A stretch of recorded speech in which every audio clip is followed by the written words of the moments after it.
উদিত হওয়া সূর্যের প্রভাদীপ্ত দিনগুলোর মধ্যে আল্লাহর কাছে এই জুমার দিনটাই হলো সবচাইতে দামি দিন। জুমার এই দিনটি এত বেশি বরকতময়, জুমার এই দিনটি এত বেশি ফজিলতময়।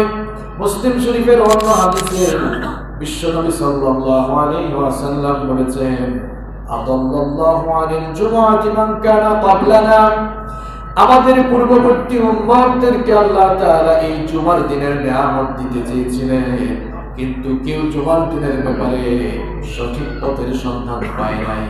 জুমার এই দিনকে আল্লাহ তাআলা ইহুদি জাতিকে দিতে চেয়েছিলেন, জুমার দিনের এই নিয়ামতকে রব্বুল আলামিন খ্রিস্টানদেরকে দিতে চেয়েছিলেন। ফাখতালাফু ফি, কিন্তু তারা এ ব্যাপারে মতবিরোধে লিপ্ত হয়েছিল। আরএস ওয়াজ টিভি, ইসলাম প্রচারের প্রত্যাশা। মতবিরোধে লিপ্ত হয়ে ইহুদিরা শনিবারকে তাদের ইবাদতের দিন হিসাবে গ্রহণ করলো, আর খ্রিস্টানরা রোববারকে তাদের ইবাদতের দিন হিসাবে গ্রহণ করলো। ফাজা আল্লাহু বিনা ফাহাদানাল্লাহু লিয়াউমিল জুমআ, এর ফলে রব্বুল আলামিন আমাদেরকে এই দুনিয়াতে পাঠালেন, আর জুমার দিনের এই নিয়ামত আমাদেরকে গিফট করতে চাইলেন। আমরা কোনো কথাবার্তা ছাড়া, কোনো অজরাপত্তি ছাড়া জুমার দিনের নিয়ামত আমরা গ্রহণ করে নিলাম। জুমার দিবসকে আল্লাহ তাআলা আমাদের পূর্বে ইহুদি খ্রিস্টানদেরকে দিতে চেয়েছিলেন সাপ্তাহিক ইবাদতের দিন হিসেবে। এরা নেয় নাই, এরা মতবিরোধ করেছিল, ইখতিলাফ করেছিল। এরপরে আল্লাহ তাআলা আমাদেরকে দয়া করে দিলেন, আমরাও আল্লাহর সাথে কোনো কথাবার্তা না বলে আমরা গোলামের মতো মাথা নত করে জুমার দিনের এই হাদিয়া, এই গিফট আমরা গ্রহণ করে নিয়েছি। সুবহানাল্লাহ। জুমার এই দিনটি হচ্ছে বছরের দুইটা ঈদ আছে, এই দুইটা ঈদের চাইতেও আল্লাহর কাছে আরো মহান। ইবনে মাজার বর্ণনায় হাদিস এসেছে, বিশ্বনবী সাল্লাল্লাহু আলাইহি ওয়াসাল্লাম বলেছেন, ইন্না ইয়াউমাল জুমআতি সাইয়্যিদুল আইয়াম ওয়া আযমুহা ইনদাল্লাহ। বিশ্বনবী সাল্লাল্লাহু আলাইহি ওয়াসাল্লাম বলেছেন, জুমার দিন হচ্ছে সপ্তাহের সবচাইতে মহান দিন। এই দিনটির মর্যাদা এবং সম্মান আল্লাহর কাছে সবচাইতে বেশি। ওয়া হুয়া আযমু ইনদাল্লাহি মিন ইয়াউমিল আযহা ওয়া ইয়াউমাল ফিতর, এমনকি দুইটা ঈদ অর্থাৎ ঈদুল ফিতর আর ঈদুল আজহার চাইতে জুমার দিনের সম্মান আর মর্যাদা আল্লাহর কাছে বেশি। এখন প্রশ্ন হতে পারে, দুই ঈদের চাইতেও জুমার দিনের ফজিলত এত বেশি কেন? জুমার এই দিন এত বেশি বরকতময় কেন? জুমার এই দিন এত বেশি ফজিলতপূর্ণ আর বরকতময় হওয়ার কারণ হলো পাঁচটি। সবাই বলেন কয়টি? বিশ্বনবী সাল্লাল্লাহু আলাইহি ওয়াসাল্লাম বললেন, ফিহি খামসু খিলাল, জুমার এই দিনের পাঁচটি বৈশিষ্ট্য রয়েছে। এই পাঁচটি বৈশিষ্ট্যের কারণে সপ্তাহের অন্যান্য দিনের চাইতে জুমার দিনের মর্যাদা সব চাইতে বেশি হয়েছে। নাম্বার 1, এক নাম্বার হলো খালাকাল্লাহু ফিহি আদম, জুমার এই দিনে মানব জাতির পিতা, পৃথিবীর প্রথম মানুষ এবং প্রথম নবী সাইয়েদিনা আদম আলাইহিস সালামকে আল্লাহ সৃষ্টি করেছে। জুমার দিনের বৈশিষ্ট্য পাঁচটি। জুমার এই দিন ফজিলতপূর্ণ হওয়ার কারণ পাঁচটি। এক নাম্বার হলো, এই দিনে আল্লাহ তাআলা পৃথিবীর সকল মানুষের বাবা, পৃথিবীর প্রথম মানুষ আদম আলাইহিস সালামকে আল্লাহ তাআলা এই জুমার দিনে সৃষ্টি করেছেন। সুবহানাল্লাহ।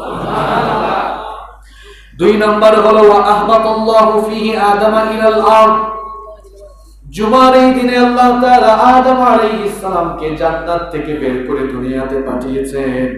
তিন নাম্বার হলো, ওয়া ফিহি তাওয়াফাল্লাহু আদম, এই দিনে আদম আলাইহিস সালামের ওফাত হয়েছে।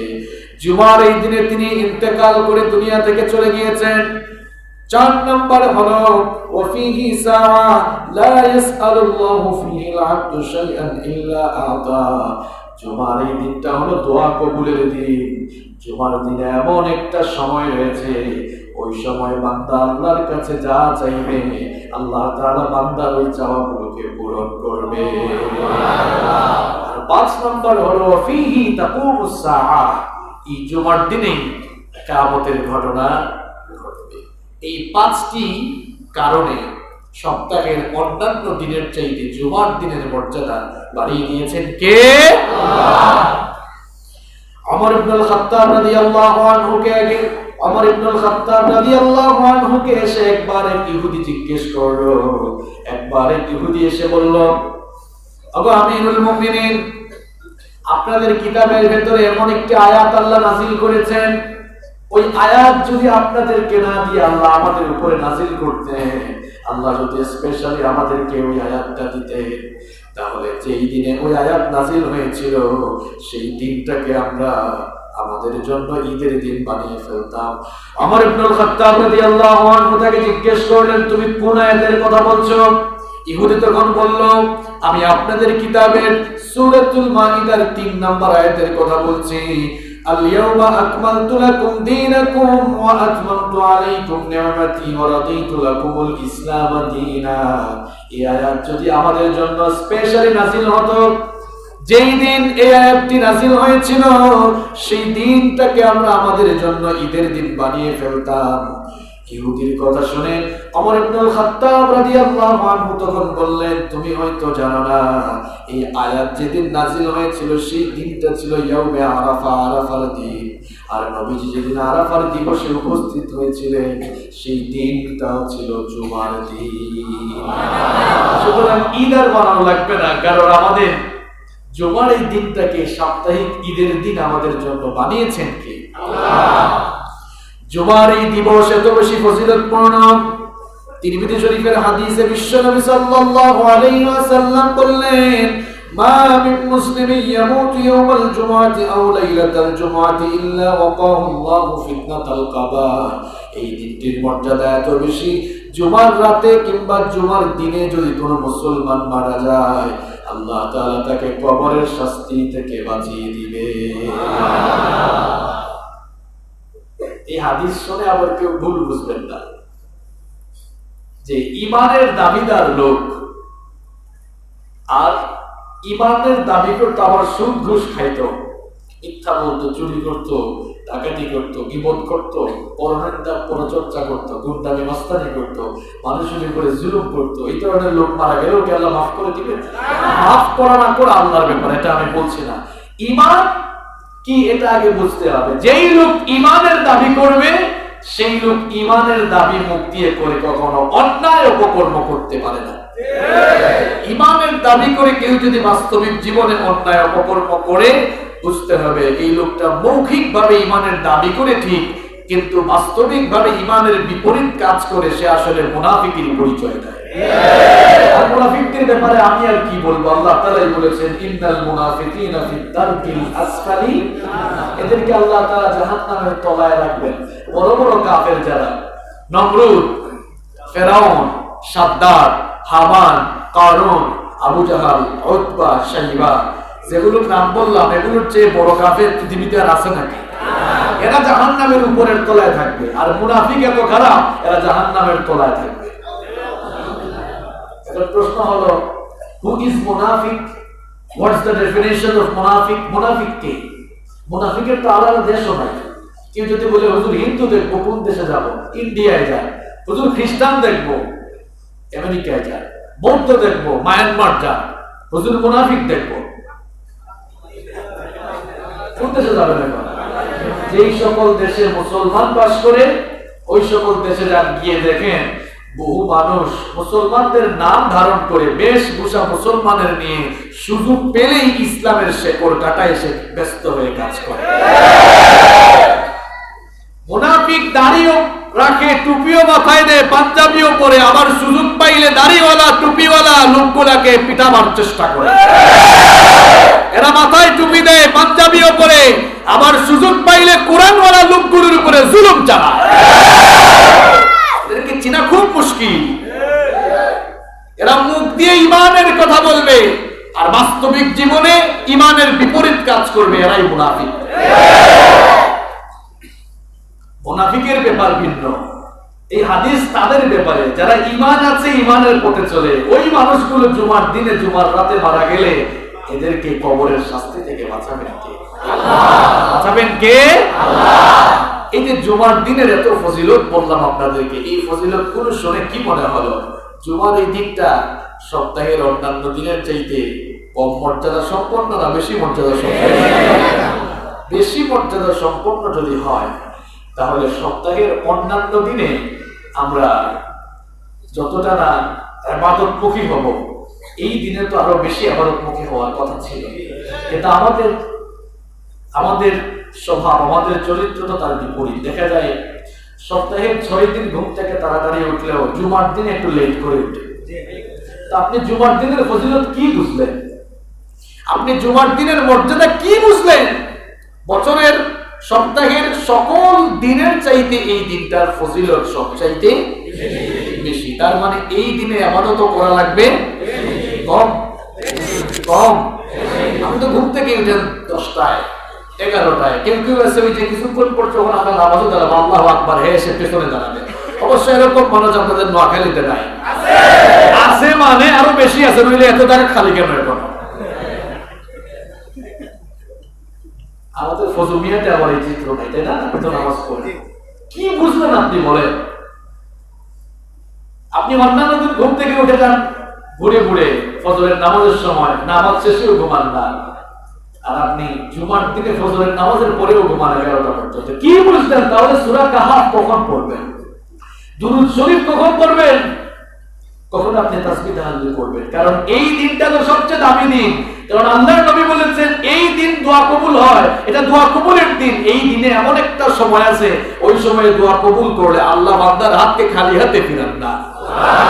আপনি কি করেন? দোয়া না করে ঘুমায় থাকেন। তো কি বুঝলেন আপনি? জুমার দিনের মর্যাদা কি বুঝলেন? এই যে মাইকের আওয়াজ বাইরে যাচ্ছে না, এখনো কিছু কপাল পুরা মুসল্লি এখনো হেঁটে গোসল করে, এখনো কেউ মনে হয় ঘুম থেকে উঠছে। মিয়া ভাই আপনি কি বুঝছেন বলেন? আজকের দিনটার ফজিলত কি বুঝলেন আপনি? আজকের এই দিনটি হলো সপ্তাহের সকল দিনের চাইতে দামি দিন। আল্লাহু আকবার। এবার আসুন, এই দিনটাকে জুমার দিন হিসাবে নামকরণ করা হলো কেন? আজকের এই দিনটার নাম কি? ইয়াউমুল জুমআহ। এবার প্রশ্ন হলো যে কি কারণে জুমার দিনকে জুমআহ নামকরণ করা হলো? এর বেশ কিছু কারণ বিভিন্ন বর্ণনায় পাওয়া যায়। রাসূল করিম সাল্লাল্লাহু আলাইহি ওয়াসাল্লামের আগমনের 560 বছর পূর্বে, কত বছর পূর্বে?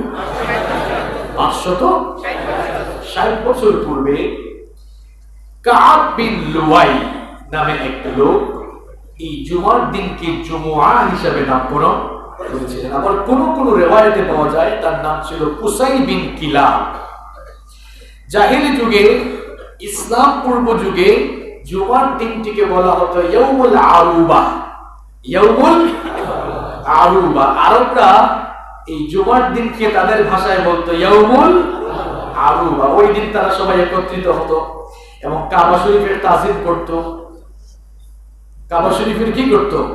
তাজিম করত। বিশেষ করে কাব বিন লুয়াই নামে যে ব্যক্তি ছিলেন তার ব্যাপারে বর্ণনা পাওয়া যায় তিনি হানিফ ছিলেন, একনিষ্ঠ ছিলেন, মূর্তি পূজার সাথে তার কোনো সম্পর্ক ছিল না। তিনি আরব অর্থাৎ মক্কার চারপাশের লোকদেরকে আহ্বান করতেন যে এই জুমার দিনে তোমরা কেউ মূর্তি পূজা করো না, এই দিকটাকে তাওযীন করো।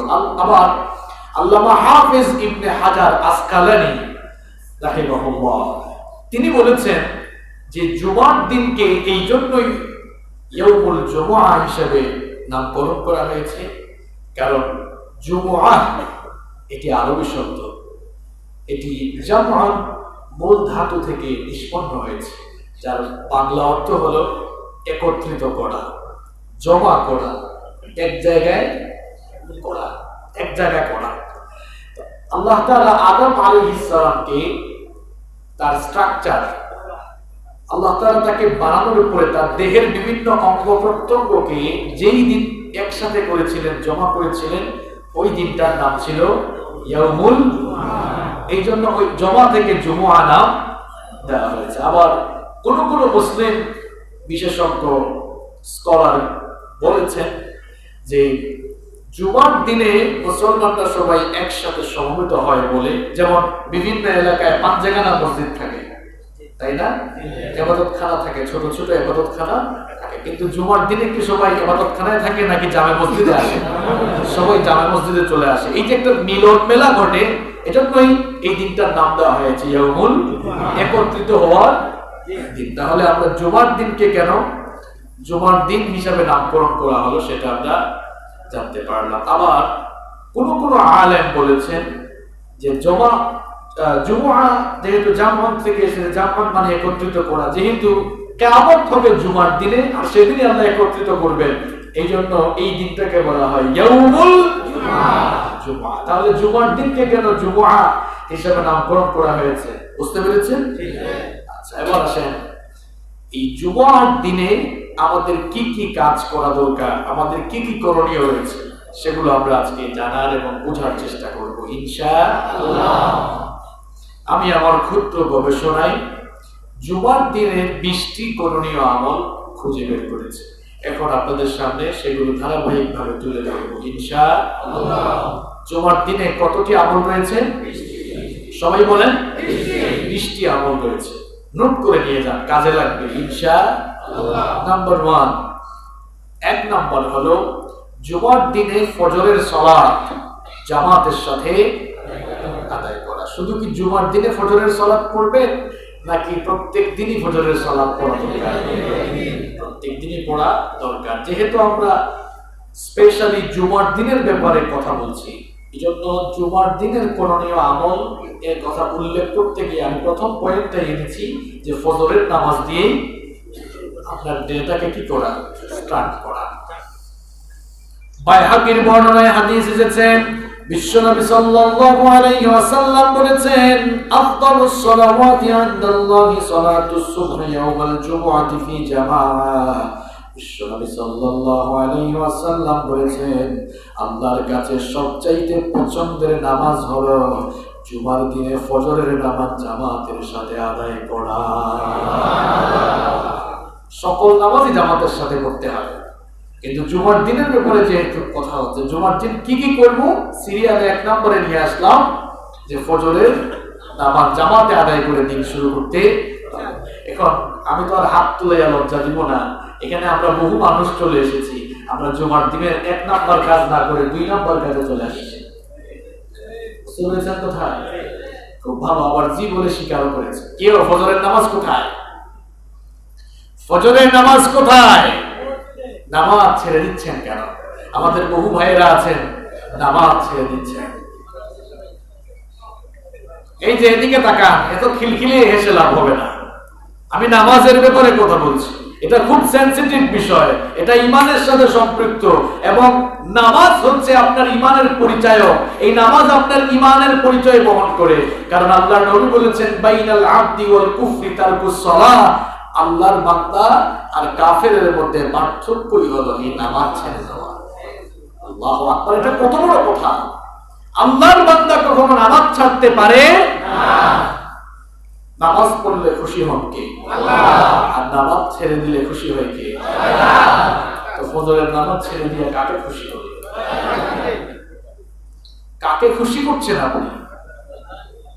আপনি নামাজ ছেড়ে দিচ্ছেন কেন? এই নামাজ তো সেই ইবাদত। বুখারী শরীফের হাদিস, আল্লাহর নবী বলেছেন, ইন্না আউওয়ালা মা ইউহাসাবু বিহিল আবদু ইয়াওমাল কিয়ামাতি মিন আমালিহি সালাতি। কিয়ামতের দিন আল্লাহ তাআলা সবার আগে আপনাকে পেয়ে জিজ্ঞেস করবেন, এই নামাজ পড়ছো ঠিকমতো? আপনার নাম কি? বাড়ি কোথায়? কত বড় বিজনেস ম্যাগনেট ছিলেন, ব্যাপার না চেয়ারম্যান, কোনো কিছু আল্লাহ জানার দরকার নাই। কেউ নামাজ পড়ছো? এটা প্রথম প্রশ্ন। তো আপনি যে নামাজ ছেড়ে দেন, আপনি তো আল্লাহর প্রথম প্রশ্নের জবাব দিতে পারবেন না। আপনি যে নামাজ ছেড়ে দিচ্ছেন, আপনি তো আল্লাহর প্রথম প্রশ্নের জবাব দিতে পারবেন না, আপনি আটকে যাবেন। আর আল্লাহর নবী বলেছেন, এই প্রথম প্রশ্নের উত্তর যারা ঠিকমতো দিতে পারবে, অর্থাৎ যাদের নামাজ ঠিক থাকবে, ফাকাদ আফলাহা ওয়া আনজাহ, তারাই সফলকাম হয়ে আল্লাহর জান্নাতে ঢুকবে। সুবহানাল্লাহ। আর এই প্রথম প্রশ্নে ভেজাল থাকলে ফাকাদ খাবা ওয়া খাসার, এরা ক্ষতিগ্রস্ত হয়ে যাবে। তাহলে নামাজ ছেড়ে দিয়ে আমরা কি আমাদেরকে সফলতার দিকে নিয়ে যাচ্ছি নাকি আমরা ক্ষতির দিকে অগ্রসর হচ্ছি? কেন আপনি নামাজ পড়েন না? কেন আজান হলে আপনি মসজিদে আসতে পারেন না? যে ঈমান আপনাকে ঘর থেকে বের করে মসজিদে আনতে পারে না, এই ঈমান আপনাকে জান্নাতে নিতে পারবে না। এটা কেমন ঈমান আপনার? আপনার ঈমান আপনাকে মসজিদে আনতে পারে না? এটা কোন টাইপের ঈমান? এটা কেমন ঈমান আপনার? আযান হয়ে যাওয়ার পর যে ঈমান আপনাকে মসজিদে আনতে পারলো না, এর নাম ঈমান না। আল্লাহর নবী বলেছেন, মান তারাকা সালাতান মুতাআম্মিদান ফাকাদ কাফারা, ইচ্ছে করে যে নামাজ ছাড়লো সে আল্লাহর সঙ্গে কুফরি করলো। কেন নামাজ ছাড়ছেন আপনি? কেন নামাজ ছাড়ছেন আপনি? আপনার জীবনের তো কোনো গ্যারান্টি নাই। আপনার জীবনের কোনো গ্যারান্টি নাই। মাইক কিনেন, ক্যামেরা কিনেন, ঘড়ি কিনেন, ফ্যান কিনেন, লাইটেও এখন গ্যারান্টি দেয় না, ওয়ারেন্টি গ্যারান্টি আছে। আপনার লাইফের ওয়ারেন্টি গ্যারান্টিও নাই। কথা কি ভুল বলেছি? আহুজা মাইক্রোফোন বিক্রি করছে, বলছে ঠিক আছে 1 বছরের গ্যারান্টি দিলাম, নষ্ট হইলে ফেরত দিবেন, 1 বছর টাইম দিচ্ছি। আপনি যে এসেছেন, আপনার 2 সেকেন্ডের ভরসা আছে? এই কথা বলছেন না কেন? আছে? কে যে কখন চলে যাবেন কেউ জানেন না। এখন তথ্য প্রযুক্তির সমৃদ্ধ হওয়ার কারণে গোটা পৃথিবী গ্লোবাল ভিলেজে পরিণত হয়েছে, যার কারণে আমরা ঘরে বসে গোটা পৃথিবীর খবর নিতে পারি।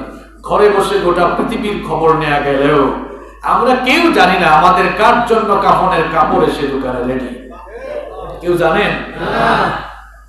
ভাই, এমন হতে পারে আপনার জন্য কাফনের কাপড় রেডি, আজকে মাগরিবের সময় আপনার জানাজা হতে পারে, আপনি নিজেও সেটা জানেন না। আমার জন্য হয়তো কাফনের কাপড় এসে রেডি হয়ে আছে, আমি নিজেও জানি না। গতকাল 12:55 দুপুর 12:55 এই পৃথিবীতে বহু মানুষ জীবিত ছিল, তাদের মধ্যে কিছু কিছু লোক মরে গিয়ে আজ দুপুর 12:55 কবরের ভেতরে ঘুমায়। আগামীকাল যে কবরের ভেতরে আপনি থাকবেন না, এর তো কোনো গ্যারান্টি নাই। তাহলে কেন আপনি নামাজ ছেড়ে দিচ্ছেন? কেন আপনি নামাজে আসেন না? যে ঈমান আপনাকে মসজিদে আনতে পারে না, এই ঈমান কি করে আপনাকে কবরের 3টি প্রশ্নের জবাব দিয়ে জান্নাতের দিকে নিয়ে যাবে? বলেন আমাকে। আপনি নামাজ পড়ছেন না কেন? আল্লাহ তাআলা জাহান্নামকে 7 ভাগে ভাগ করেছে। কয় ভাগে? 1 ভাগ শুধু বেনামাজের জন্য। ইয়াতাসাআলুনা আনিল মুজরিমিন মা সালাকাকুম ফি সাকার। সাকার নামক জাহান্নামে একটা ভয়াবহ জায়গা আছে, এটি আল্লাহ তাআলা বানিয়েছেন বেনামাজীদের জন্য। কিয়ামতের দিন জাহান্নামের ফেরেশতারা বেনামাজীদের মাথার চুলের মুঠি ধরে জিনজির লাগিয়ে শিকল পরিয়ে কুকুরের মতো টেনে হিঁচড়ে যখন ওই সাকার নামক ভয়াবহ জাহান্নামের দিকে নিয়ে যাবে, তাদেরকে প্রশ্ন করা হবে, মা সালাকাকুম ফি সাকার, তুমি এই সাকার নামক ভয়াবহ জায়গায় কেন এসেছো? এই লোকগুলো জবাব দিল যখন, ক্বালু লাম নাকু মিনাল মুসাল্লিন, আমরা মুসল্লি ছিলাম না, এইজন্য এখানে আসছি। এটা বলার পরে খুব আদর যত্ন শুরু হবে, তাই না? আল্লাহ বলবেন, খুদু এর ধর, ফাগুল্লুহু, ডান্ডা মেরে লাগা, এর শিকল পরা, এরপরে এরকে ধাক্কায় ধাক্কায় জাহান্নামে ফেলে দে। নাউযু বিল্লাহি মিন যালিক। নোয়াখালীর ভাইরা, জাহান্নামের আগুন কি খুব নরমাল আগুন? না। আল্লাহ নবী বলেছেন, কোন জাহান্নামীকে যদি জাহান্নামের আগুন থেকে বের করে দুনিয়ার আগুনে একবার ফেলা হতো, তাহলে সে স্বর্গের সুখ অনুভব করত। চিন্তা করেছেন তাহলে জাহান্নামের আগুনটা কত ভয়াবহ হবে? দুনিয়ার আগুন লাল, সাদা না কালো? জীবনে আগুন দেখেন নাই আপনারা? লাল। অন্ধকারের মধ্যে এই আলো কি ছড়ায়? এই আগুন কি ছড়ায়? আলো ছড়ায়। কিন্তু জাহান্নামের আগুন কালো, কালো, খুব কালো। 3000 বছর জাহান্নামের আগুনকে উত্তাপ দেওয়া হয়েছে।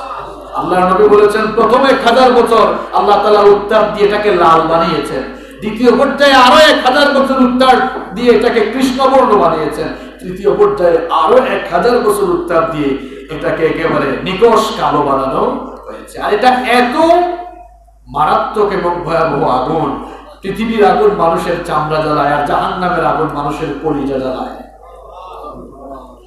আল্লাহু আকবার। এই আগুনে আমরা পুরার কোনো ক্ষমতা রাখি না ভাই। এজন্য এই আগুন থেকে বাঁচতে হলে আযান হলে মসজিদে আসতে হবে। রিকোয়েস্ট করলাম, নামাজ ছেড়ে দিয়েন না। আমার যুবক ভাইদেরকে বলছি, আমার তরুণ ভাইদেরকে বলছি, স্কুল কলেজ ইউনিভার্সিটিতে যারা পড়ে তোমাদেরকে বলছি, আযান হলে তোমরা কেন মসজিদে আসতে পারো না? তোমাদেরকে শয়তান ধোঁকা দিয়েছে। শয়তান তোমাদেরকে পজিটিভ ধোঁকা দিয়ে ফেলেছে যে তোর বয়স হয় না, আরো বয়স শোকের পরে পড়বি, আগে বুড়া হও, দাড়ি চুল পাকুক, হাতে লাঠি নে, এরপরে মসজিদে যাওয়া হবে। এটা শয়তান পজিটিভ ধোঁকা দিয়েছে। আরে ভাই, আপনার মতো কত যুবক, কত তরুণ হঠাৎ করে মারা গিয়েছে, আছে না? পৃথিবীতে আসার সিরিয়াল আছে, কিন্তু যাওয়ার কোন সিরিয়াল নাই। প্রথমে আসেন দাদা, এরপরে বাবা, তারপরে দাদার ঘরে নাতি হয়। এইরকম দুনিয়াতে আসার খুব চমৎকার সিরিয়াল আছে, কিন্তু যাওয়ার কোন সিরিয়াল নাই। মাঝে মাঝে তো আমরা এমন দৃশ্য দেখি যে নাতির লাশ দাদা কবরে নামায়, এরকম আছে না নাই? তাহলে শয়তান আপনাকে কোন ধোঁকায় ফেলে রাখলো যে শয়তান আপনাকে ধোঁকায় ফেলে মসজিদ থেকে দূরে রাখছে? শয়তান তো এটা চাইবেই, কারণ শয়তান আপনাকে মসজিদ থেকে দূরে রাখতে পারলেই তার লাভ না লস, লাভ না লস। তা আপনি সিদ্ধান্ত নিন, আজান হলে মসজিদে না এসে আপনি কি শয়তানকে বিজয়ী করবেন, নাকি শয়তানকে পরাজিত করে আপনি আল্লাহকে খুশি করে এসে মসজিদে সাজদা দিবেন? ডিসিশনটা আপনি নেন, সিদ্ধান্ত আপনি নেন। যদি আপনি শয়তানকে পরাজিত করতে চান, যদি শয়তানকে আপনি আপনার দুশমন মনে করেন, তাহলে আজকে মসজিদ থেকে সিদ্ধান্ত নিয়ে বের হন, এখন থেকে মরার আগ পর্যন্ত আজান শুনলে সব কাজ বন্ধ করে আগে আমি নামাজে যাব। এই সিদ্ধান্ত নিয়ে মসজিদ থেকে যান। স্কুল কলেজ ইউনিভার্সিটিতে যারা পড়ো, তুমি স্কুলে যাও, কলেজে যাও, পড়ার টাইমে আজান হয়ে গেছে, আগে মসজিদে আসো, আগে নামাজ পড়ো। তোমার ক্যারিয়ার আরো সুন্দর করে দিবেন কে? আল্লাহ। নামাজে আসবো তো ইনশাআল্লাহ, আল্লাহ তৌফিক দান করুন। বুঝা যাবে আজকে আসরের নামাজ থেকে যুবকরা যেন মসজিদে একেবারে সামনের কাতারগুলো দখল করে ফেলে। এই বয়সে ইবাদতের দাম কম না বেশি? আল্লাহর নবী বলেছেন, বুড়া মানুষের সাজদায় আল্লাহ যত খুশি হন, যুবকের সাজদায় আল্লাহ এর চেয়ে বেশি খুশি হন। আরো আসতে বলেন সুবহানাল্লাহ। যুবকদের শরীরে এনার্জি কম না বেশি? সে নামাজ যত সুন্দর করে পড়তে পারবে, একজন বুড়া মানুষ অত সুন্দর করে নামাজ পড়তে পারবে না। বুড়া হয়ে গেলে সব জিনিসেরই একটু টেম্পার কমে যায়, ঠিক কি না? সামনের কাতারগুলোতে আপনারা থাকবেন। যেই এলাকায়, যেই সমাজে দেখবেন মসজিদের সামনের কাতারগুলো যুবকরা দখল করে ফেলেছে, বুঝবেন ওই এলাকায় নতুন এক আলো উদ্ভাসিত হয়ে গিয়েছে। তো বুড়া বাবারা রাগ করিয়েন না যে হুজুর আমাদের নোয়াখালীতে এসে আমাদেরকে ধাক্কায় পেছনে দেওয়া গেল আজকে। রাগ করবেন না বাবা।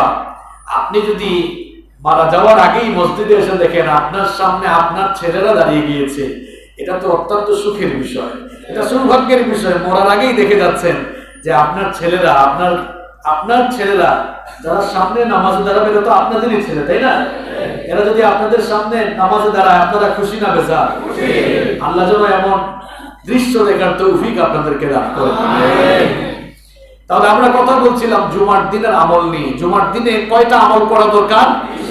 এক নম্বর বলছিলাম যে ফজরের সালাতটা জামাতের সাথে আদায় করা। এরপরে আসে নাম্বার 2।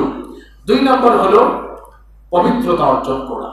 যেহেতু এই দিনটি অন্যান্য দিনের চাইতে মর্যাদা সম্পন্ন দিন, জুমার এই দিন আসার আগে আপনি নিজেকে পবিত্র করে ফেলবেন। হাতের নখগুলো আগের দিন কেটে ফেলেন, চুল দাড়ি কাটার দরকার হলে কেটে ফেলেন, আবার কাটতে কাটতে ক্লিন শেভ করে ফেলিয়েন না। আমাদের অনেক ভাইরা আছে ক্লিন শেভ করে ফেলে। আচ্ছা বলেন তো, কোন মেয়েকে আপনারা কখনো দেখছেন দাড়ি রাখতে? কথা বলেন। কোন মেয়েকে আজ পর্যন্ত দেখছেন আমাদের মতো দাড়ি রাখতে? আপনিও দাড়ি রাখেন না, আপনাকে তো মেয়ে মেয়ে দেখতে লাগে।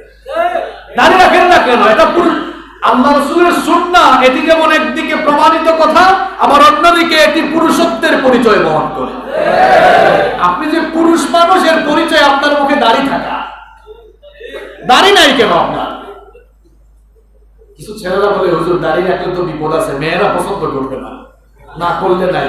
দাড়ি রাখার কারণে কোনো মেয়ে যদি পছন্দ না করে, আলহামদুলিল্লাহ, এক জাহান্নামী মেয়ে থেকে আল্লাহ আপনাকে বাঁচিয়ে দিয়েছে। এখন অমুসলিমরা দাড়ি রাখছে, তারা সোয়াবের জন্য রাখতেছে না। এখন তারা দেখতেছে যে বেশি বেশি ক্লিন শেভ করলে ত্বকের ক্ষতি হয়, চামড়ার ক্ষতি হয়, এমনকি এখন পৃথিবীতে স্কিন ক্যান্সার বেড়ে যাচ্ছে। এজন্য তারা ওই স্কিন ক্যান্সার থেকে বাঁচার জন্য কি রাখতেছে? আল্লাহর নবীর প্রত্যেকটি সুন্নাহ মানার ভেতরে আপনার জীবনের কল্যাণ রয়েছে।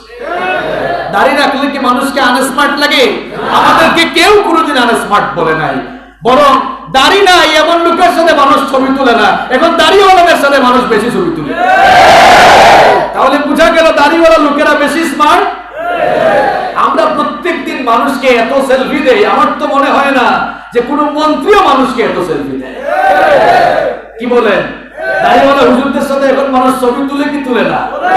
তো দাড়ি কি সম্মান ইজ্জত কমায় না বাড়ায়? সব জায়গায় ইজ্জত সম্মান আছে। দাড়ি রাখলেই সম্মান আছে না নাই? অনেক সময় দেখা যায় এয়ারপোর্টে পর্যন্ত আমাদেরকে চেক করে না দাড়ি থাকার কারণে, আছে না নাই? ইজ্জত পাবেন, সম্মান পাবেন। নবীর প্রত্যেকটি সুন্নাহ মানবেন, আপনার সম্মান বাড়াবেন কে? যাদের মুখে দাড়ি নাই আল্লাহ যেন তাদেরকে দাড়ি রাখার তৌফিক দেয়। তো পবিত্রতা অর্জন করতে হবে। আপনার শরীরের অবাঞ্ছিত লোম কাটার দরকার হলে সেটাও আপনি কাটবেন। অর্থাৎ এই দিনটিকে কেন্দ্র করে আপনি একেবারে পবিত্র হয়ে আগে থেকেই প্রস্তুতি সম্পন্ন করে রাখবেন। এটা হচ্ছে জুমার দিনের 2 নম্বর করণীয় আমল। জুমার দিনের 3 নম্বর করণীয় আমল হলো রাসূল করিম সাল্লাল্লাহু আলাইহি ওয়াসাল্লামের উপরে বেশি বেশি দুরূদ পাঠ করা। সব সময় দুরূদ পাঠ করবেন, কিন্তু এই জুমার দিনে দুরূদ পাঠের কিছু স্পেশাল ফজিলত আছে না নাই? আল্লাহর নবী বলেছেন, ইন্না মিন আফদালি আইয়ামিকুম ইয়াউমাল জুমআহ, সকল দিনের মধ্যে জুমার দিনটা হলো সবচেয়ে ফজিলতপূর্ণ দিন। ফাআকসিরু আলাইয়া মিনাস সালাতি ফাইন্না সালাতাকুম মারুদাতুন আলাইয়া, সুতরাং এই দিনে তোমরা আমার উপরে বেশি বেশি দুরূদ পাঠ করো, কারণ তোমাদের পঠিত দুরূদ আল্লাহ তাআলা ফেরেশতার মাধ্যমে আমার কাছে পাঠায়। এই কথা শুনে সাহাবায়ে কেরাম রাদিয়াল্লাহু তাআলা আলাইহিম আজমাইনদের কেউ কেউ প্রশ্ন করলেন, ইয়া রাসূলুল্লাহ সাল্লাল্লাহু আলাইহি ওয়াসাল্লাম, কাইফা তুরাদু সালাতুনা আলাইকা ওয়া ক্বাদ আরামতা, কি করে আপনার উপরে আমাদের পঠিত দুরূদ পাঠানো হবে যখন আপনি দুনিয়া থেকে ইন্তেকাল করে চলে যাবেন, যখন আপনি আমাদের মাঝে থাকবেন না? আমরা দুরূদ পড়লে কিভাবে ফেরেশতারা আপনার কাছে সেই দুরূদ পৌঁছাবে? আল্লাহর নবী তখন বললেন, ইন্নাল্লাহা আযজা ওয়া জাল্লা ক্বাদ হাররামা আলাল আরদি আন তাকুলা আজসাদাল আম্বিয়া আলাইহিমুস সালাম। আল্লাহর নবী তখন বললেন, তোমরা মারা যাওয়ার পরে তোমাদের দেহ যেমন মাটি ভক্ষণ করে ফেলে, তোমাদের দেহ যেমন মাটির সাথে মিশে যায়, আল্লাহর নবীদের দেহ তেমন মাটির সাথে মিশে যায় না, কারণ দুনিয়ার মাটির জন্য নবীগণের দেহ ভক্ষণ করা আল্লাহ হারাম করে দিয়েছে। সুতরাং তোমরা আমার উপরে দুরূদ পাঠ করলে সেটা ফেরেশতাদের মাধ্যমে পৌঁছে দিবেন কে? আল্লাহ।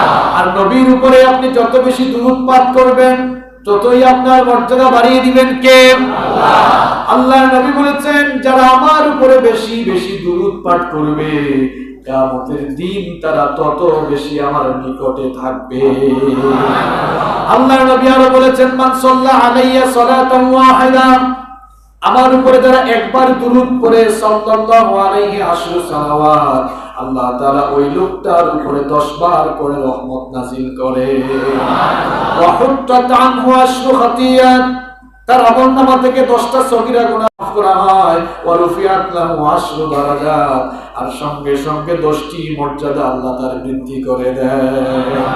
তাহলে নবীর উপরে যত দুরূদ পড়বেন লাভ আছে না নাই? আছে। বিশেষ করে এই জুমার দিন বেশি বেশি নবীজির উপরে দুরূদ পড়তে হবে। দুরূদ কিভাবে পড়বেন? সাল্লাল্লাহু আলাইহি ওয়াসাল্লাম, আল্লাহুম্মা সাল্লি আলা মুহাম্মদ ওয়া আলা আলি মুহাম্মদ কামা সাল্লাইতা আলা ওয়া আলা আলি। আমাদের দেশে এক শ্রেণীর মানুষেরা মনে করে যে দুরূদ পাঠের জন্য হুজুর লাগবে, যেন হুজুর এনে সবাই জামাতের সাথে একসাথে মিলেমিশে দুরূদ পড়ে। এখন আমার প্রশ্ন হলো, দুরূদ পড়তে যদি হুজুরই লাগে, আপনি যখন নামাজ পড়েন, নামাজে তাশাহুদের পরে তখনও তো দুরূদ পড়েন, তখন কি আরেক হুজুর এনে জামাতে আপনারা দুরূদ পড়েন না? ফরজ নামাজের বাহিরে নিজের দুরূদ নিজেই পড়বেন। এই জুমার দিনে জুমার রাতে বেশি বেশি দুরূদ পাঠ করতে হবে। এটা হচ্ছে জুমার দিনের 3 নম্বর আমল। জুমার দিনের 4 নম্বর করণীয় আমল হচ্ছে, আপনারা মনে রাখতেছেন এগুলো নাকি ভুলে যাচ্ছেন? স্মার্টফোন যাদের আছে নোট করে রাখেন, এগুলো কাজে লাগে। 4 নম্বর হলো জুমার দিনে সূরাতুল কাহাফ তেলাওয়াত করা। সূরা কাহাফ নামে কোন সূরা কি কোরআনে আছে? জানেন তো আপনারা? জুমার দিনে সূরাতুল কাহাফ বেশি বেশি তেলাওয়াত করা। জুমার দিনে যারা সূরাতুল কাহাফ তেলাওয়াত করবেন, বিশ্বনবী সাল্লাল্লাহু আলাইহি ওয়াসাল্লাম বলেছেন, মান ক্বারাআ সূরাতাল কাহফ ইয়াওমাল জুমআহ আযা লাহু মিনান নূরি মা বাইনাল জুমআতাইন। জুমার দিনে যারা সূরাতুল কাহফ তেলাওয়াত করবে, পরবর্তী জুমা পর্যন্ত সপ্তাহের পুরো দিনগুলো, সপ্তাহের পুরো সময়টাকে আল্লাহ তার জন্য নূর বানিয়ে দেবে। তার সবগুলো কাজ নূর হয়ে যাবে, বরকতময় হয়ে যাবে, আলোকিত করে দিবেন কে? আল্লাহ। আবার অন্য হাদিসে বিশ্বনবী সাল্লাল্লাহু আলাইহি ওয়াসাল্লাম বলেছেন, যেই ব্যক্তি সূরাতুল কাহফের প্রথম 10টি আয়াত, কোন হাদিসে পাওয়া যায় শেষ 10টি আয়াত, এই জন্য অনেক উলামায়ে কেরাম বলছেন পুরো সূরা কাহফটাই তেলাওয়াত করেন। যারা জুমার এই দিনে সূরাতুল কাহফ তেলাওয়াত করবে, রব্বুল আলামিন তাদেরকে দাজ্জালের ফিতনা থেকে বাঁচিয়ে দেবে। জুমার দিনে যারা সূরাতুল কাহফ তেলাওয়াত করবে, আল্লাহর নবী বলেছেন কিয়ামতের দিন আল্লাহ তাআলা তাকে এমন একটি নূর দান করবে, এই নূর দিয়ে সে পুলসিরাত অতিক্রম করে আল্লাহর জান্নাতের দিকে অগ্রসর হতে পারবে। তাহলে জুমার দিনে আমরা সূরাতুল কাহফ তেলাওয়াত করতে পারবো তো ইনশাআল্লাহ? আজকে করে আসছেন কে কে? হাত তুলেন। পরে আসছেন কে কে? মাশাআল্লাহ। ওকে দেখতে পাচ্ছেন। যারা করেন নাই অসুবিধা নেই, আমরা আজকে সিদ্ধান্ত নিলাম এখন থেকে আমরা নিয়মিত পাঠ করবো ইনশাআল্লাহ। গোসল করে ফেলেন সকাল 9টায়, এরপরে কোরআন হাতে নিয়ে বসে যান। আপনারা তো ঘুম থেকে উঠেনি 10টা 11টায়, জুমার দিনে ঘুমায় না। এটা যেহেতু সপ্তাহের সবচেয়ে দামি দিন, এজন্য বেশি ঘুমানো যাবে, এটাকে কাজে লাগাতে। ব্যবসায় যদি কোনো নির্দিষ্ট সময় থাকে যে এই সময়ে ব্যবসা করলে বেশি লাভ হয়, ওই সময়ে কি কেউ ঘুমাবে? ঘুমাবে? ওই সময় যদি আপনি না ঘুমায় ব্যবসা করতে পারেন, তো না ঘুমায় ইবাদতের সময় চলে যাচ্ছে, ইবাদত করানো দরকার আছে না? কারণ ইবাদত করে যে নেকিগুলো কামাবেন, এই নেকিগুলো কিয়ামতের দিন কাজে, আর কোনো কিছুই কাজে আসবে না। সূরাতুল কাহফ তেলাওয়াত করেন, সকাল 9টায় গোসল করে রেডি হয়ে যান, সূরা কাহফ তেলাওয়াত আরম্ভ করেন। কাহফ শেষ করেন, আস্তে আস্তে মসজিদের দিকে চলে আসেন। এটি হচ্ছে জুমার দিনের 4 নম্বর করণীয় আমল। জুমার দিনের 5 নম্বর করণীয় আমল হচ্ছে আযান হয়ে যাওয়ার সঙ্গে সঙ্গে নিজের সব কাজ বন্ধ করে দিয়ে মসজিদে চলে আসা। আদেশ করেছেন কি?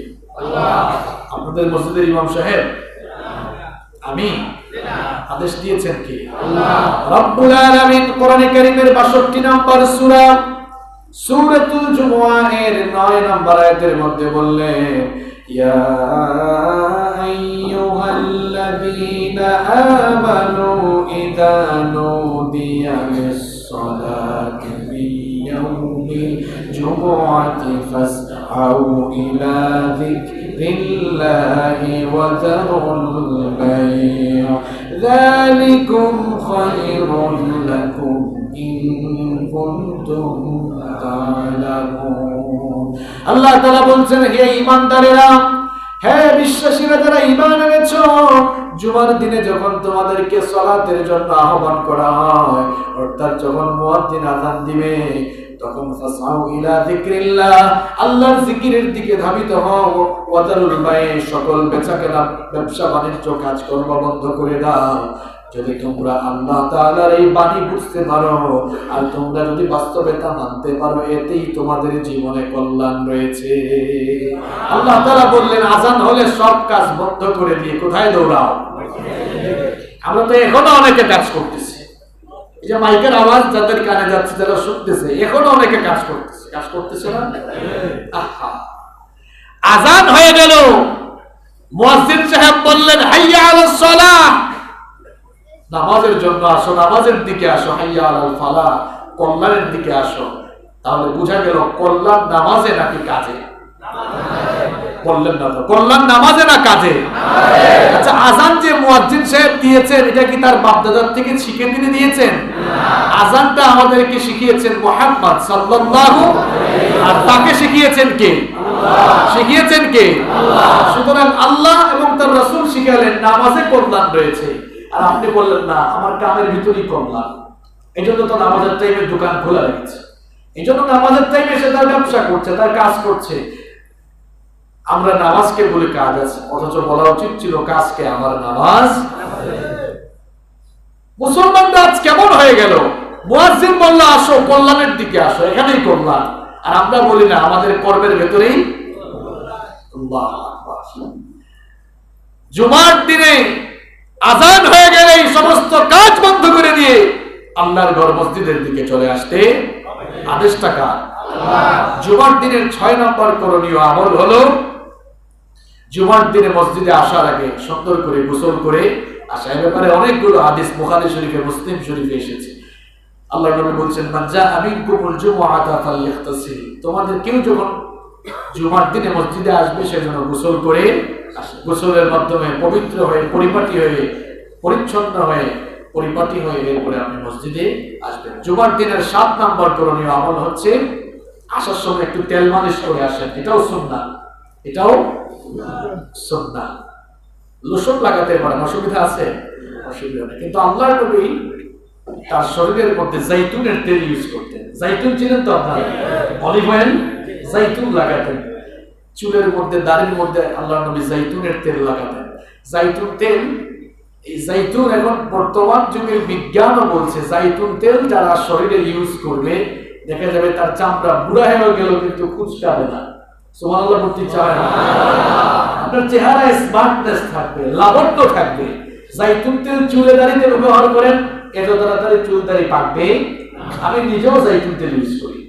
জাইতুন তেল ইউজ করবেন, নিজের মধ্যে সব সময় স্মার্টনেস থাকবে, লাবণ্য থাকবে, কারণ এটি ব্যবহার করতেন মুহাম্মদ সাল্লাল্লাহু আলাইহি ওয়াসাল্লাম। এসব দামি দামি ব্র্যান্ডের লোশন ফেই এই জাইতুন তেলের কাছে। জাইতুন তেল আপনি খেতেও পারেন, কোনো অসুবিধা নাই। জাইতুন তেলের দামও তো বেশি, তাই না? আরবরা জাইতুন তেল খায়, দেখছেন এদের চেহারা কেমন তেল তেলে। জাইতুন তেল খাবেন। এরপরে জুমার দিনের 8 নম্বর করণীয় আমল হচ্ছে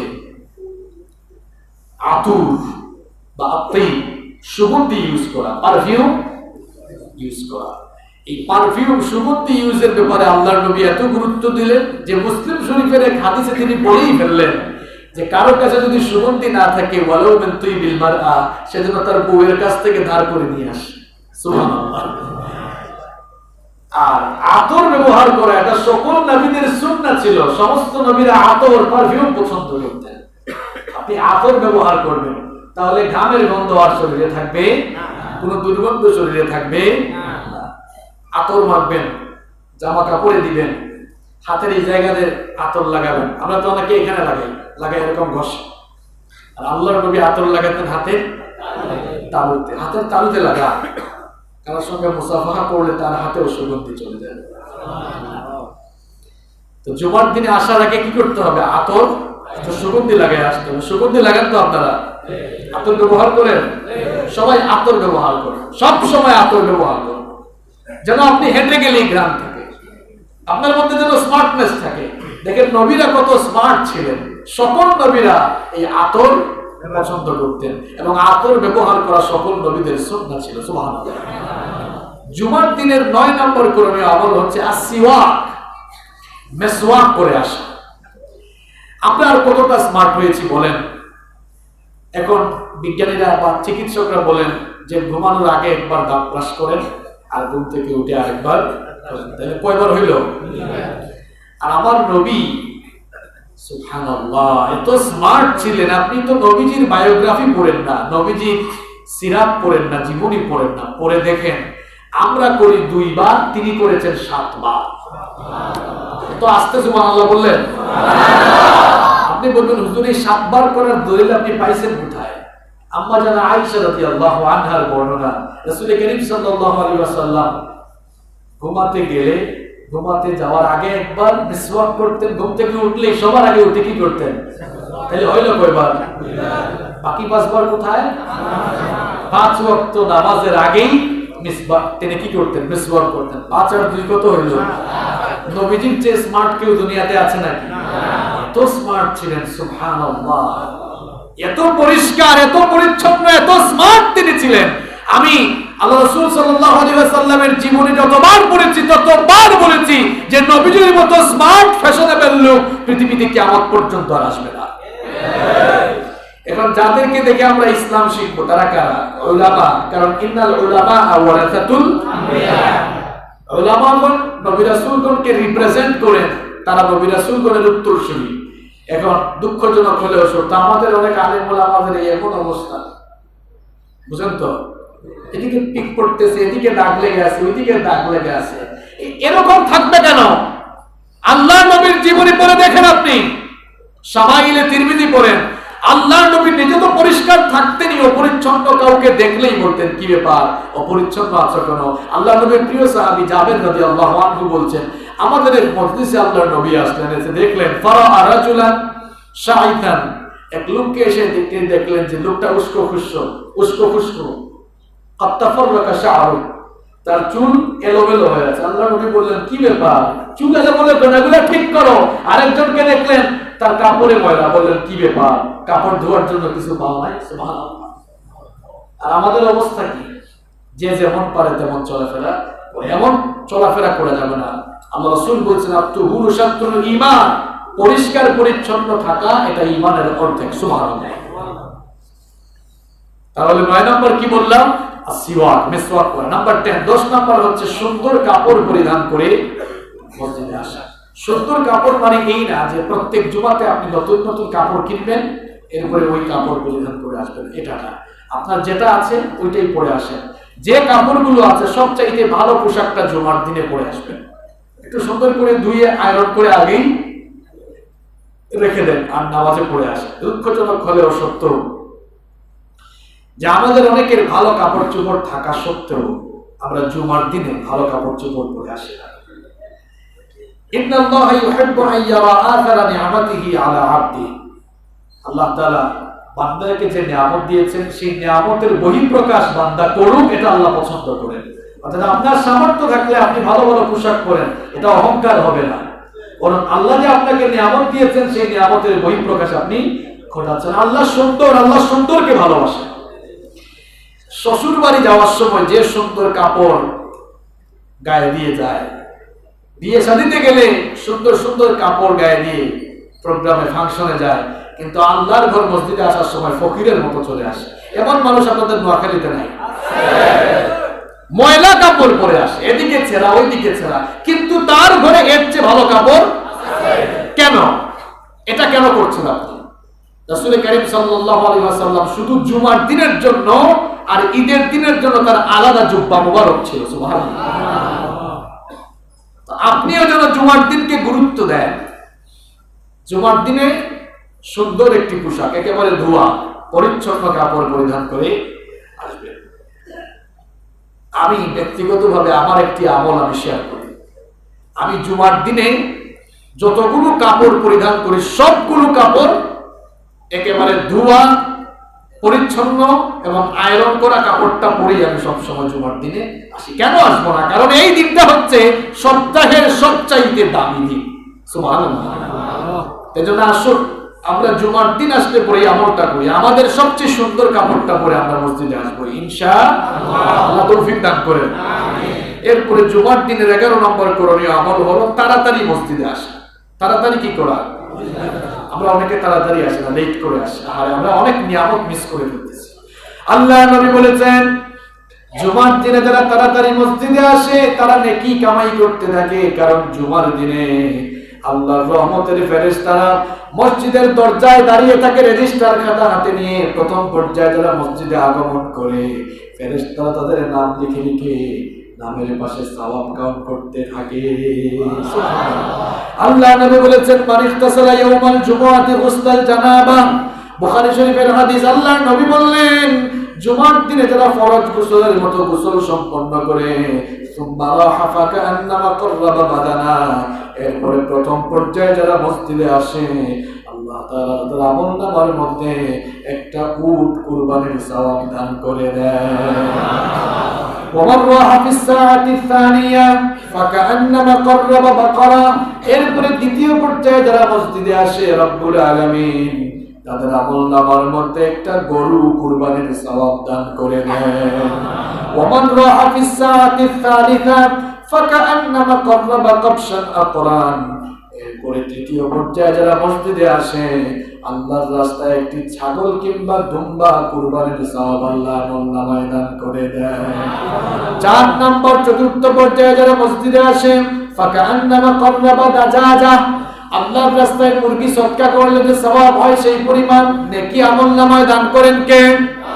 এরপরে ওয়ামান রাহা ফিস সাআতিল খামিসা, পঞ্চম পর্যায়ে যারা মসজিদে আসে ফাকান্নামা কাররাবা বাইদা, আল্লাহর রাস্তায় কেউ ডিম সদকা করলে যে সওয়াব হয় সেই পরিমাণ সওয়াব আল্লাহ আমলনামায় দান করে দেয়। আল্লাহ নবী বলেছেন ফাইদা খারাজাল ইমাম হাদারাত আল মালাইকা ইসতামিউনা যিকির, এরপরে যখন আযান হয়ে যায় আর ইমাম সাহেব এসে খুতবা শুরু করে দেন, আলোচনা শুরু করে দেন, ফেরেশতারা তখন খাতা বন্ধ করে দিয়ে তারাও আলোচনা শোনার জন্য বসে যায়। তাহলে খুতবা শুরু হওয়ার পরে কেউ আসলে সে আর সওয়াব পাবে না? আগে আসা দরকার না পরে আসা দরকার? আর আসলেও একেবারে সবার আগে আসা দরকার। আপনারা কি ডিম সৎকার সওয়াব চান নাকি উট কুরবানের সওয়াব চান? উট কুরবানের সওয়াব পেতে হলে তো সবার আগেই চলে আসতে। জুমার দিনে যেন প্রতিযোগিতা থাকে। আরে ভাই, আপনি 80 বছর বেঁচে থাকলে আপনি যদি সারা জীবনে হয়তো 20-30টা কুরবানি বা 40টা কুরবানি দিতে পারেন, আর আপনি যদি শুধু জুমার দিনগুলোকে কাজে লাগাতে পারেন, তাহলে 1 বছরে 56টা জুমা, শুধু 1 বছরে 56টা উট কুরবানির সওয়াব আমলনামায় লিখাতে পারেন। সুবহানাল্লাহ। এই নিয়ামত যেন আমরা কাজে লাগাই, আল্লাহ আমাদেরকে তৌফিক দেন। আমিন। এরপরে জুমার দিনের 12 নম্বর করণীয় আমল হচ্ছে পায়ে হেঁটে মসজিদে আসা। আপনার গাড়ি আছে, মোটরসাইকেল আছে, বাইক আছে, অসুবিধা নেই, কিন্তু পায়ে হেঁটে আসেন, সওয়াব কম না বেশি? দেখেন, জুমার দিনে এই পায়ে হেঁটে মসজিদে আসার সাথে আরো 4টা কাজ আছে। টোটালি 5টা কাজ যারা করবে, হাদিস শরীফের মধ্যে যতগুলো ফজিলতের হাদিস এসেছে, এটাই হচ্ছে সবচাইতে ফজিলতের হাদিস। সুবহানাল্লাহ। এই হাদিসটা হচ্ছে সবচাইতে বড় ফজিলতের হাদিস।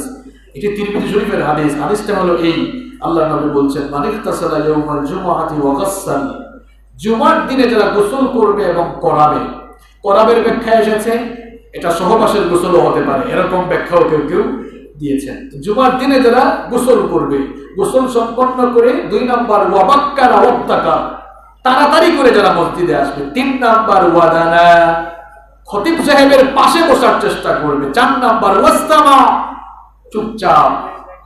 4 নাম্বার ওয়াস্তামা, মন দিয়ে মনোযোগ দিয়ে আলোচনা শুনবে, খুতবা শুনবে। আর 5 নাম্বার ওয়া আনসা, এরপরে চুপ থাকলো। কয়টা কাজ বললাম?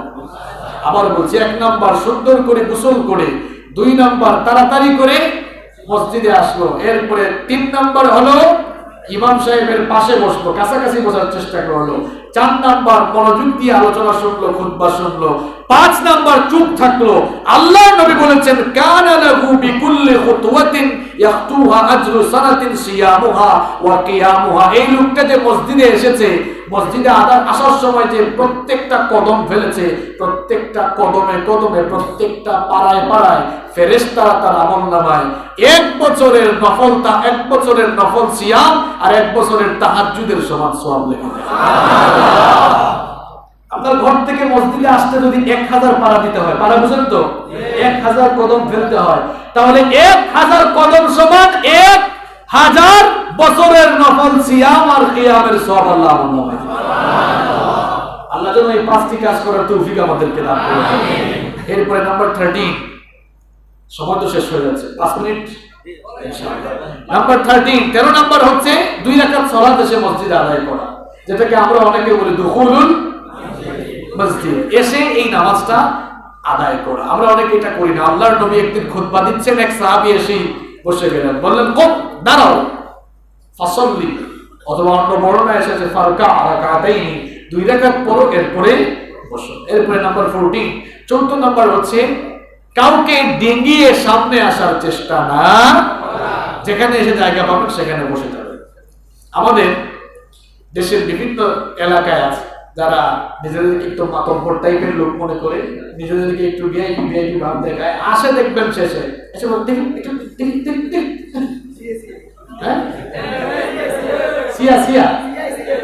সিআই, আচ্ছা মহাখালীর ভাষায় না, সিআই মানে কি? দেখি সিআই। আল্লাহ নবী একদিন খুতবা দিচ্ছেন, তো এক লোক এরকম সিআই সামনে আসতেছে। আল্লাহ নবী বলে থামো। আল্লাহ নবী খুতবা বন্ধ করে বললেন থামো, যেখানে জায়গা পেয়েছো ওখানে বসো। ঘাট ডিঙিয়ে সামনে আসা, আল্লাহ নবী বললেন ঘাট ডিঙিয়ে সামনে আসা মানেই হলো মানুষকে কষ্ট দিয়ে জাহান্নামের পথে অগ্রসর। সাহেব হুজুরকে বলে যাচ্ছে এটা আমল করা দরকার, যত বড় লোক হোক আসলে ভাই থামো বসো। মসজিদে ইমাম সাহেবই হচ্ছেন সবচেয়ে বড় নেতা। কোন নেতার নেতাগিরি মসজিদে চলবে না। তোমার নেতাগিরি গিয়ে বাহিরে দেখাও। মসজিদে ইমাম যিনি নেতা পাওয়ার পেয়েছেন তারা সরাসরি কার কাছ থেকে? এত নেতাগিরি দেখাইলে দেখে আসো তো আজকে নামাজটা পড়াও, নেতাগিরি ছুটে যাবে। মসজিদে নেতাগিরি চলে না। মসজিদে আসলে সবাই গোলাম কার? কেউ সামনে আসার চেষ্টা করা যাবে না। জায়গা পেয়েছেন চুপচাপ। এমনকি মসজিদ কমিটির সভাপতি সাহেব যদি মসজিদে একটু লেট করে আসেন, দরকার নাই, পিছনে থাকেন, যেখানে আসছেন ওখানেই। এটাই ভদ্রতা, এটাই বিনয়। এই পরিবেশ আপনাদের এলাকায় আছে তো নাকি নাই? মুসলিমদেরকে কথা বলতে হবে, একটু সাহসী হতে হবে, স্ট্রেট ফরওয়ার্ড কথা বলতে হবে। আমরা কাউকে ভয় করে কথা বলি না। আমরা একজনকে ভয় করি, তিনি কে? আল্লাহকে যারা ভয় করে এদেরকে দেখলে অন্যরা ভয় করে। আমরা একজনকেই ভয় করব, তিনি কে? নেতাগিরি বাইরে চলবে, মসজিদে চলবে না। তাহলে 14 নম্বর হলো মানুষের ঘাড় ডিঙিয়ে সামনে আসার চেষ্টা। নাম্বার 15 নাম্বার হচ্ছে খুতবা চলাকালীন সময়ে চুপ থাকা, নীরব থাকা। আল্লাহ নবী বললেন যে তোমার পাশে যদি কেউ থাকে, ইদা কুলতা লি সাহিবিকা আমসাক, তুমি যদি তোমার পাশে থাকা লোককে বলি চুপ চুপ কথা বলো না। আল্লাহ নবী বললেন এই কথা বলা মানেই হলো ফাকাদ লাগাউতা, তুমিও বাড়াবাড়ি করলে, সীমা লঙ্ঘন করলে, তুমিও অনর্থক কথা বলে ফেললে। অর্থাৎ ইমাম সাহেব, খতিব সাহেব কথা বলছেন, আপনাদের খতিব সাহেব কথা বলছেন, ধরেন আগামী জুমায় কথা বলছেন, আশপাশে যদি আপনি কথা বলেন, আল্লাহ নবী বললেন এই লোকটা সীমা লঙ্ঘন করছে। আমরা কি সীমা লঙ্ঘন করবো? মসজিদে আসলে চুপচাপ থাকতে হবে, কোনো কাজ নাই। তাসবিহ, তাহলিল, জিকির আজকার করেন, ইস্তেগফার করেন, পারস্পরিক কথা বলা যাবে না। নাম্বার 6 নাম্বার হচ্ছে ইমাম সাহেবের পাশে বসার চেষ্টা করেন। আচ্ছা বলেন তো, এই ভাইরা একেবারে আমার কাছাকাছি বসে কথা শুনে যে মজা পাচ্ছে, ওই প্যান্ডেলের নিচে যারা বসছে এরা কি সেই মজা পাচ্ছে? না। সামনে বসার চেষ্টা করতে হবে। সামনে বসতে, আবার সামনে বসতে যাইয়া কিলাকিলি করা যাবে না। কিলাকিলি করা যাবে না, কিলাকিলি করা যাবে। যিনি আগে চলে আসবেন তিনি আগে। এরপরে নাম্বার 17 নাম্বার হচ্ছে দোয়া করা, কারণ জুমার দিন দোয়া কবুলের দিন। আল্লাহ নবী বলেছেন এই দিনে এমন একটি সময় আছে যেই সময় দোয়া কবুল করলে আল্লাহ বান্দাকে ফিরিয়ে দেন না, কবুল করেন কে? আল্লাহ। সেই সময়টা কোন সময়? এর ব্যাপারে 45টি অভিমত আছে। কয়টি অভিমত? কেউ বলছেন যে সূর্যোদয় থেকে নিয়ে ফজর পর্যন্ত, কেউ বলছেন জুমার দিন ইমাম সাহেব যখন খুতবায় বসেন তার আগ মুহূর্তে, কেউ বলেছেন খুতবায় বসা থেকে নিয়ে নামাজ শেষ করার আগ পর্যন্ত, কেউ বলেছেন আসর টু মাগরিব। এই মতটার উপরে অনেকে প্রাধান্য দিয়েছেন। তো যেহেতু নির্দিষ্ট করে বলা যায় না, এজন্য আমাদের উচিত হবে জুমার পুরো দিনটাই বেশি বেশি দোয়া। আপনার মনে অনেক চাহিদা আছে, আল্লাহকে বলেন, দোয়া করতে থাকেন। আজকের দিনটা দোয়া কবুলের দিন। এই জুমার দিনে সারা দিন আল্লাহর কাছে দোয়া করেন, দোয়া কবুল করবেন কে? আল্লাহ। এরপরে নাম্বার 18 নাম্বার হচ্ছে জুমার সালাতে যখন দাঁড়াবেন, প্রথম রাকাতে সূরাতুল আলা, দ্বিতীয় রাকাতে সূরাতুল গাশিয়া। 3টি বর্ণনা এসেছে। আল্লাহ নবী মাঝে মাঝে প্রথম রাকাতে সূরা আলা, দ্বিতীয় রাকাতে সূরা আল গাশিয়া, আবার 2 নম্বর আরেকটি বর্ণনা পাওয়া যায় প্রথম রাকাতে সূরাতুল জুমুআহ, দ্বিতীয় রাকাতে সূরাতুল মুনাফিকুন। আবার অন্য বর্ণনা এসেছে 3 নম্বর আরেকটি বর্ণনা পাওয়া যায় প্রথম রাকাতে সূরাতুল জুমুআহ আর শেষ রাকাতে সূরাতুল গাশিয়া। তবে এই সূরাগুলো দিয়ে যে নামাজ পড়তে হবে এমনটা নয়, যে কোনো সূরা দিয়ে নামাজ পড়লে নামাজ কবুল করবেন কে? আল্লাহ। তো আল্লাহর নবীর একটা স্বভাব ছিল, তিনি এই জুমার দিনে এই সূরাগুলো বেশি তেলাওয়াত করতেন। দেখবেন যারা হজ করেছেন, উমরা করেছেন, কিংবা এখন হারামাইন শরীফাইন নামে ফেসবুকে একটা পেজ আছে না, এটা আজকে জুমাবার দেখবেন ওখানে পুরো জুমার খুতবা নামাজ লাইভ দেখাবে। দেখবেন আপনারা বছরের বেশিরভাগ সময় প্রায় 95% হবে, 95% কিংবা আরো বেশি, বেশিরভাগ সময় তারা সূরা আলা, সূরা গাশিয়া তিলাওয়াত করে। এরপরে নাম্বার 19 নাম্বার হলো জুমার 2 রাকাত ফরজ নামাজ শেষ হওয়ার পরে 4 রাকাত নামাজ পড়ে যাওয়া। অনেকে তো আছে সালাম ফেরানোর পরে দৌড় মারে, আপনাদের এলাকায় নাই? হায় হায়, এখানেও আছে। এই 4 রাকাত নামাজ পড়ে যেতে হবে। বাদাল জুমা 4 রাকাত নামাজ আছে না, এটা পরে এরপরে আমরা যাব ইনশাআল্লাহ। নাম্বার 20 নাম্বার হলো আমাদের বাচ্চাদেরকেও আস্তে আস্তে মসজিদে নিয়ে আসা, এদেরকে অভ্যস্ত করে তোলা। সময় যেহেতু সংক্ষিপ্ত, আমি 20টা আমল বললাম। এখন জুমা কিভাবে শুরু হয়েছিল এর ইতিহাসটা আপনাদেরকে আমি শোনাতে চাই। এই যে আজকে আমরা জুমার নামাজ আদায় করছি, কিভাবে জুমা শুরু হলো এর একটা সুন্দর ইতিহাস আছে না নাই? কথা বলেন, আছে না নাই? এই ইতিহাসটা সবাই জেনে যান। তাবরানির বর্ণনা এসেছে, রাইসুল মুফাসসিরিন আব্দুল্লাহ ইবনে আব্বাস এবং আবু মাসউদ আনসারী রাদিয়াল্লাহু আনহুমা তারা বর্ণনা করেছেন যে রাসূল করিম সাল্লাল্লাহু আলাইহি ওয়াসাল্লামের হিজরতের কিছুদিন পূর্বে মক্কায় থাকাকালীন জুমার নির্দেশ আল্লাহ তাআলা তাকে দিয়েছিলেন, কিন্তু মক্কায় জুমা আদায় করার তেমন কোনো পরিবেশ ছিল না বলে মক্কায় রাসূল করিম সাল্লাল্লাহু আলাইহি ওয়াসাল্লাম জুমার নামাজ আদায় করতে পারেন নাই। আল্লাহর নবী হিজরত করার আগে কিছু সংখ্যক সাহাবীরা তার আগে হিজরত করেছিলেন। যারা মদিনায় হিজরত করে গিয়েছিলেন তাদের মধ্যে মুসআব বিন উমাইর রাদিয়াল্লাহু আনহু 12 জনকে নিয়ে রাসূল করিম সাল্লাল্লাহু আলাইহি ওয়াসাল্লামের হিজরতের আগেই তিনি মদিনায় 12 জনকে নিয়ে প্রথম জুমার নামাজ আদায় করেছিলেন। আবার মুসনাদে আহমদ, আবু দাউদ, ইবনে মাজাহ, ইবনে হিব্বান এবং বাইহাকির বর্ণনা এসেছে যে রাসূল করিম সাল্লাল্লাহু আলাইহি ওয়াসাল্লামের সিদ্ধান্ত পাওয়ার পরে মদিনায় কিছু সংখ্যক সাহাবীরা জুমার সালাত আদায় করেছিলেন। আবার রাসূল করিম সাল্লাল্লাহু আলাইহি ওয়াসাল্লাম যখন মক্কা থেকে মদিনায় হিজরত করলেন, মক্কা থেকে মদিনায় হিজরত করে যেদিন তিনি মসজিদে কুবায় গিয়ে উপস্থিত হলেন সেই দিনটা ছিল সোমবার। 4 দিন সেখানে অবস্থান করে মদিনায় গিয়ে যেদিন তিনি উপস্থিত হলেন সেই দিনটা ছিল ইয়াউমুল জুমা। জুমার দিন সেখানে গিয়ে উপস্থিত হলেন। জুমার দিনে সেখানে গিয়ে উপস্থিত হওয়ার পরে বনি সালেম গোত্রের কয়েক উপত্যকায় তিনি সাহাবীদেরকে নিয়ে জুমার নামাজ আদায় করেছিলেন। সেটিই ছিল আল্লাহর নবীর ইমামতিতে ইতিহাসের প্রথম জুমা। এরপরে তো জুমা চলতে চলতে এখনো আমরা জুমা পড়ি। সম্মানিত ভাইয়েরা, নোয়াখালীর ভাইয়েরা, আজকে আপনাদের এখানে আসতে পেরে আমি নিজেই অনেক আনন্দিত। তো আজকে আমরা জুমার দিনের গুরুত্ব, জুমার দিনের ফজিলত, কিভাবে জুমা শুরু হলো এর ইতিহাস আর জুমার দিনের 20টি আমল আমরা জেনেছি। আসুন আমরা যেন আগামী জুমা থেকে এই 20টি কাজ করতে পারি, আল্লাহ যেন তৌফিক দেন। আগামী জুমা থেকে আযান হওয়ার পরে মসজিদে আসবেন। একজন খতিব সাহেব জুমার দিনে কোনো একটা বিষয়ে বক্তব্য রাখেন, ওই বিষয়ে বক্তব্য রাখার জন্য তিনি ঘন্টার পর ঘন্টা পড়াশোনা করে আসেন, আর আপনারা 20-30 মিনিটে এসে খুব সুন্দর আরাম করে শুনে চলে যান। আর তিনি আলোচনাটা প্রস্তুত করতে তার ঘন্টার পর ঘন্টা, 100 ঘন্টা, 200 ঘন্টা সময় চলে যায়। এই যে একটা সুযোগ আপনাদের জন্য, এই সুযোগটা আপনারা কাজে লাগাবেন। ইমাম সাহেবের কাছ থেকে, খতিব সাহেবের কাছ থেকে যদি একটা জিনিসও শিখতে পারেন এটাও তো অনেক ভালো। আগে ভাগে মসজিদে চলে আসতে হবে। আজকে আমরা জুমার দিনের যে করণীয় জানলাম, এই করণীয় গুলো আমরা যেন আমাদের বাস্তব জীবনে পালন করতে পারি। আল্লাহ তাআলা যেন আমাদের সকলকে সেই তৌফিক দান করেন। আমরা সবাই বলি আমিন। হাদা মা ইনদি ওয়াল ইলমু ইনদাল্লাহ।